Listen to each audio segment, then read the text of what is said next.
न दिल्ली सुल्तान न मुगल, कोई इसको तोड़ ही नहीं पाया, अंग्रेजों ने तोड़ दिया। कैसे? And this was the end of the old India. किया तो उन्होंने अपने फायदे के लिए, लेकिन अनजाने में भारत को वो प्री मॉडर्न एज से बाहर निकालना है। उलझ गए हो तो मजा लो, और निकलना चाहते हो तो सारे प्रयास तुम्हें खुद करने पड़ेंगे। कुछ त्याग करना पड़ेगा, कुछ तपस्या करना पड़ेगा, कुछ दर्द बर्दाश्त करना पड़ेगा, ये सब करना पड़ेगा। लैंड रेवेन्यू पॉलिसी एक मैं पढ़ा चुका हूं, कौन सा? Permanent settlement. ये जब मैं कार्नवालिस पढ़ा रहा था तब मैंने पढ़ा दिया था परमानेंट सेटलमेंट क्या है, क्यों है, ये सब मैंने पढ़ा दिया था। परमानेंट सेटलमेंट 3 फीचर है इसके। पहला फीचर ओनरशिप, किसके पास है? जमींदार के पास। रेंट 10/11 सरकार को और 1/11 जमींदार को। टैक्स 2,68,00,000। बंगाल, बिहार, उड़ीसा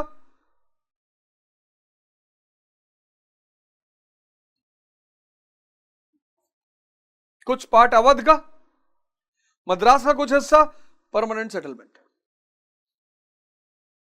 इसने इकोनॉमिक स्टेबिलिटी दी, पॉलिटिकल स्टेबिलिटी दी, एडमिनिस्ट्रेटिव फायदा दिया, और आरंभ में कंपनी के लिए बहुत लाभदायक।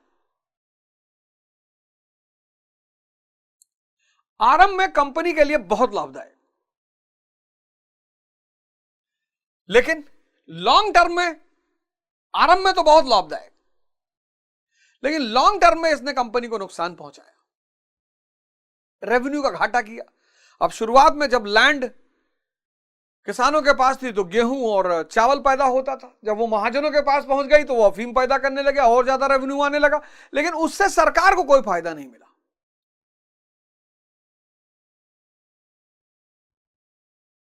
फिर आया रैयतवारी सेटलमेंट। कहां पर? मद्रास और बॉम्बे।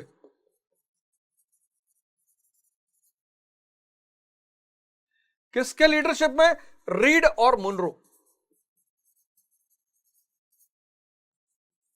किससे हुआ सेटलमेंट? रैयत से।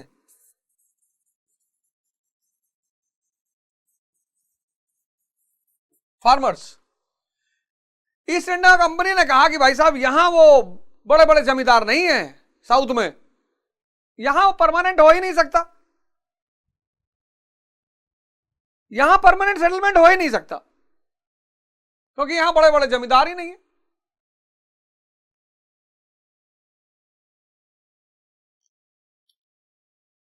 तो रैयत से सीधे किसानों से संबंध।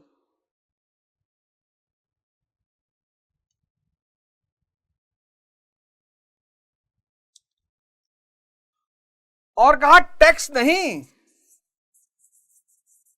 रेंट यानी टैक्स। रेंट किस पे है? पोजीशन पे। टैक्स किस पे है? प्रोड्यूस पे। यहां उन्होंने कहा रेंट यानी टैक्स देना ही है। फसल पैदा हो ना पैदा हो, बर्बाद हो जाए, बाढ़ आ जाए, बारिश आ जाए, कुछ भी आ जाए,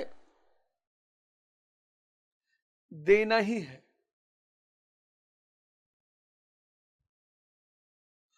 और रैयत ओनर है, कंडीशनल। कंडीशनल लिख लो यहां पे, कंडीशनल ओनर है। टैक्स नहीं देगा टाइम पर तो जमीन नीलाम कर दी जाएगी।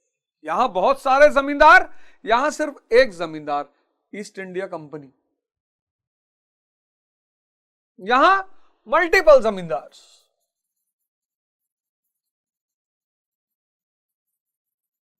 और यहां सिर्फ वन जमींदार। कौन? East India company.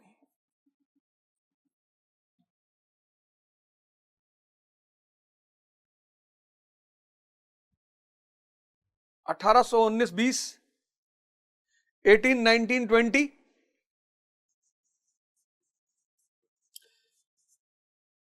East India company की ट्रेडिंग मोनोपोली खत्म हो चुकी है।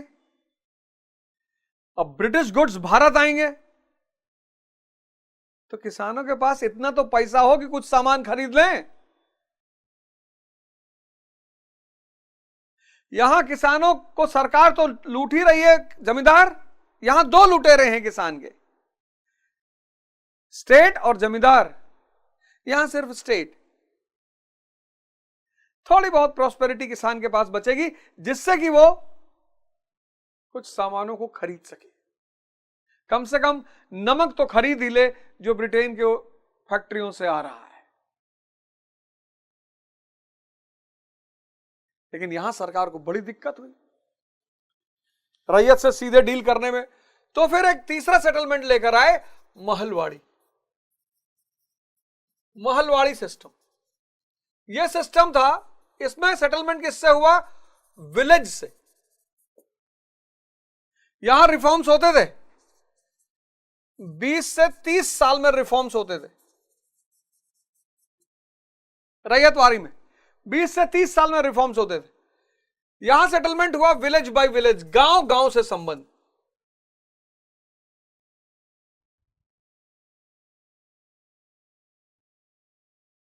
महल मतलब गांव, गांव से संबंध। यहां रैयत से डील करने में बहुत दिक्कत हो रही थी।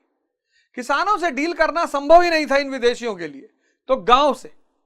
और हर गांव का एक होगा लम्बरदार,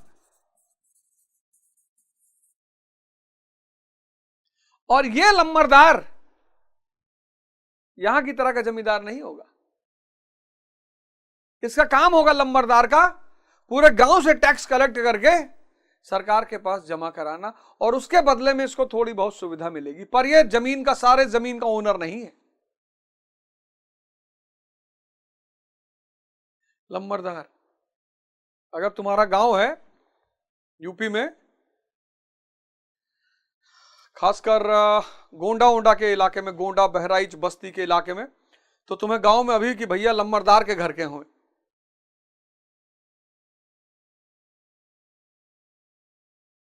लम्बरदार, यहां पे रिफॉर्म्स होते थे।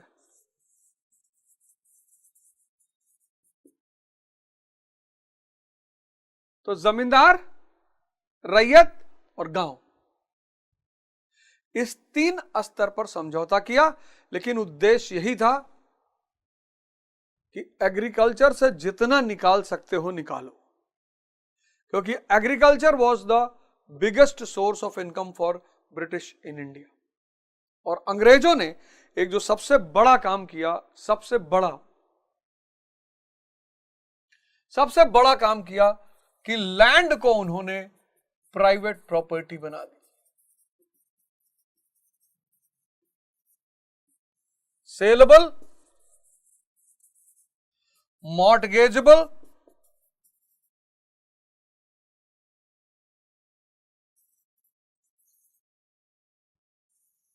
एलिएनेबल।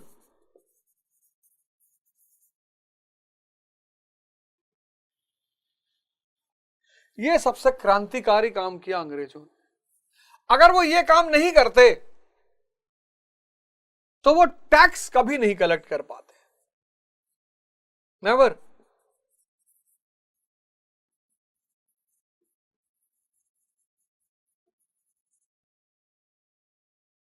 वो जो टैक्स उनके पास टाइम से पहुंचा, वो इस काम को करने की वजह से पहुंचा कि उन्होंने लैंड को क्या बना दिया? सेलेबल, मॉर्टगेजेबल, गिरवी रख दो, और एलिएनेबल, छोड़ दो।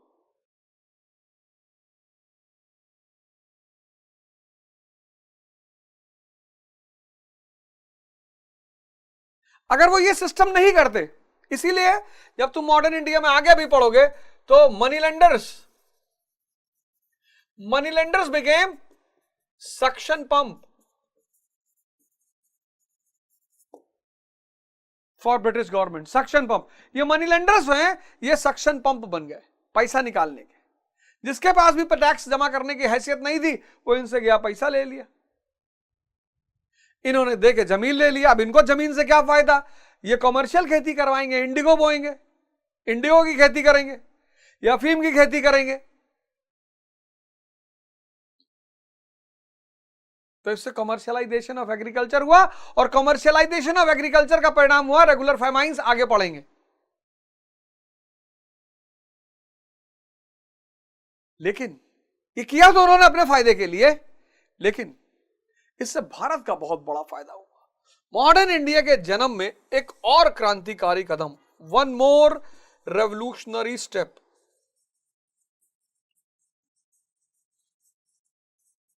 in the birth of modern India. One more revolutionary step in the birth of modern India.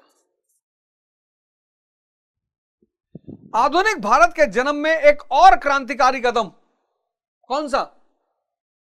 End of the old age concept of self sufficient villages. आत्मनिर्भर ग्राम की पुरातन चली आ रही व्यवस्था को खत्म कर दिया और यहीं पे भारत के ओल्ड एज का अंत हो गया।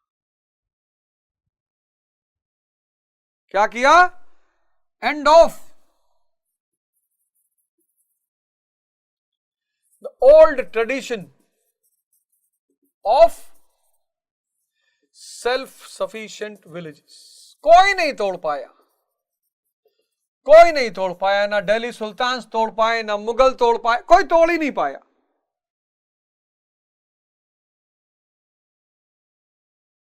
कोई तोड़ ही नहीं पाया।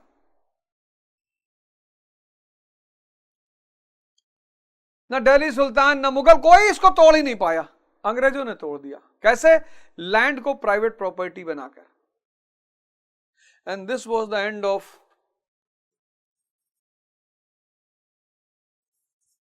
the old India.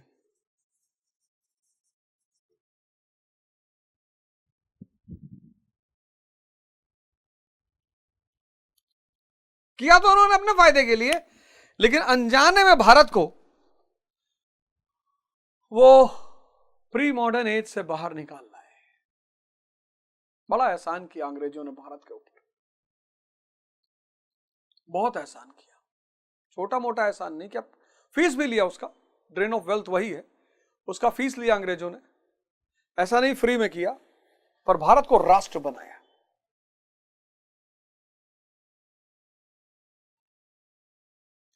यह बड़ा शानदार काम उन्होंने किया कि भारत को राष्ट्र बनाया। रेलवेज, लैंड रेवेन्यू पॉलिसी, ये सब उन्होंने अपने लिए किया, लेकिन उससे अंततः फायदा हुआ भारत और भारत के लोगों का। चलो फिर आज तीसरे अध्याय की समाप्ति।